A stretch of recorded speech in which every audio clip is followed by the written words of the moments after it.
जय श्री राम। आज हम फिर उपस्थित हैं आपके सामने श्री रामचरितमानस के बालकांड के आगे कथा लेकर। चलिए शुरू करते हैं।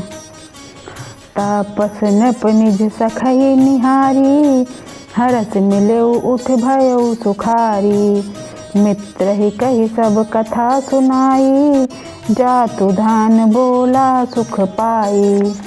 तपस्वी राजा अपने मित्र को देख प्रसन्न हो उठकर मिला और सुखी हुआ। उसने मित्र को सब कथा कह सुनाई।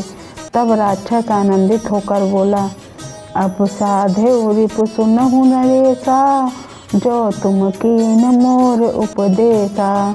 पर हरि सोच रहु तुम सोई, बिनु औषध व्याधि विधि खोई। हे राजन सुनो, जब तुमने मेरे कहने के अनुसार काम कर लिया है तो अब मैंने शत्रुता को काबू में कर ही लिया समझो। तुम अब चिंता त्याग सो रहो। विधाता ने बिना ही दवा के रोग के दूर कर दिया है। कुल समेत रूप मूल बहाई, चौथे दिवस मिलब मैं आई। तापस न पही बहुत परतोषी, चला महाकपटी अति अति रोषी।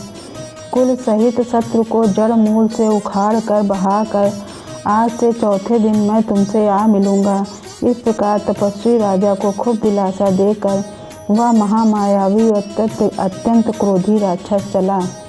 भानु प्रताप ही बाज समेता, पहुँचा ऐसी क्षण माझ निकेता। न पही नारी पही शयन कराई, है ग्रह बांधे सिर बाजिन बनाई। उसने प्रताप भानु राजा को घोड़े सहित क्षण भर में घर पहुंचा दिया। राजा को रानी के पास सुलाकर घोड़े को अच्छी तरह से घुड़साल में बांध दिया। राजा के उपरोहित हरि लय गए बहोरी, लय राखे से गिर खो महू, माया करी अति भोरी। फिर वह राजा के पुरोहित को उठा ले गया और माया से उसकी बुद्धि को भ्रम में डालकर उसे उसने पहाड़ की खोह में ला रखा। आप बिरचि उपरोहित रूपा, परे जाइत ही सेज अनूपा।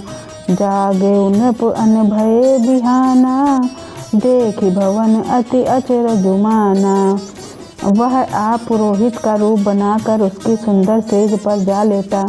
राजा सवेरा होने से पहले ही जागा और अपना घर देखकर उसने बड़ा ही आश्चर्य माना।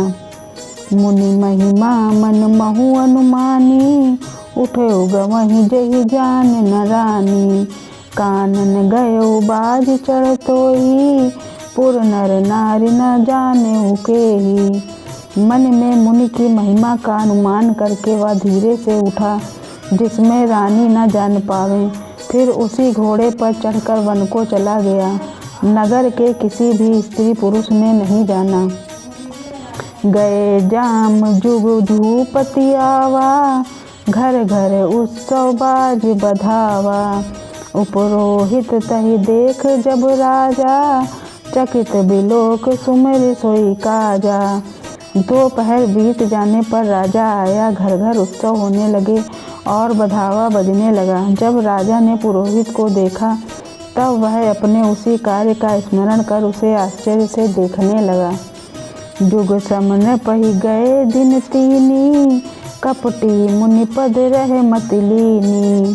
समय जानी उपरोहित आवा, न पही मते सब कही समुझावा। राजा को 3 दिन युग के समान बीते। उसकी बुद्धि कपटी मुनि के चरणों में लगी रही। निश्चित समय जानकर पुरोहित बना हुआ राक्षस आया और राजा के साथ की हुई गुप्त सलाह के अनुसार उसने अपने सब विचार उसे समझाकर कह दिए। नपहर से पहचान गुरु, भ्रम बस रहा न चेत। बरे तुरत सत सहस बर, विप्र कुटुंब समेत। संकेत के अनुसार गुरु को उस रूप में पहचान कर राजा प्रसन्न हुआ। भ्रमवश उसे चेत न रहा कि यह तापस मुनि है या काल केतु राक्षस। उसने तुरंत 1 लाख उत्तम ब्राह्मणों को कुटुंब सहित निमंत्रण दे दिया। पुरोहित जेव नार बनाई, छरस चारि विधि जसि श्रुति गाई। माया मैं तेहि कीन रसोई, व्यंजन बहु कही सकई न कोई। पुरोहित ने 6 रसों 4 प्रकार के भोजन जैसा कि वेदों में वर्णन है बनाए। उसने मायामयी रसोई तैयार की और इतने व्यंजन बनाए जिन्हें कोई गिन नहीं सकता। विविध मृगन कर आमिष रांधा, तेहि महु विप्र माँ सुखल साधा। भोजन कहूँ सब विप्र बुलाए, पद पखारी सादर बैठाए। अनेक प्रकार के पशुओं का मांस पकाया और उसमें उस दुष्ट ने ब्राह्मणों का मांस मिला दिया। सब ब्राह्मणों को भोजन के लिए बुलाया और चरण धोकर आदर सहित बैठाया। परुषन जब वहीं लाग मही पाला, भय आकाश बानी तही काला। विप्र वृंद उठी उठी ग्रह जाहू, है बड़ी हानि अन्न जनि खाहू। ज्यों राजा परोसने लगा उसी काल काल के तुकृत आकाशवाणी हुई, हे ब्राह्मणों उठ उठ कर अपने घर जाओ, यह अन्न मत खाओ, इस अन्न के खाने में बड़ी हानि है। भयउ रसोई भूसुर मासु, सब दुज उठे मान विश्वासु। भूप विकल मति मोह भुलानी, भावी बस नाव मुखबानी। रसोई में ब्राह्मणों का मांस बना है। आकाशवाणी का विश्वास मानकर सब ब्राह्मण उठ खड़े हुए। राजा व्याकुल हो गया, परंतु उसकी बुद्धि मोह में भूली हुई थी। होनहारवश उसके मुँह से एक बात भी न निकली। बोले विप्र सकोप तब, नहीं कुछ कहीं विचार। जाई निशाचर होई नृप, मूढ़ सहित परिवार। तब ब्राह्मण क्रोध सहित बोल उठे। उन्होंने कुछ भी विचार नहीं किया। अरे मूर्ख राजा, तू जाकर परिवार सहित राक्षस हो। आज की कथा में समाप्त करते हैं, कल फिर मिलेंगे। तब तक के लिए जय श्री राम।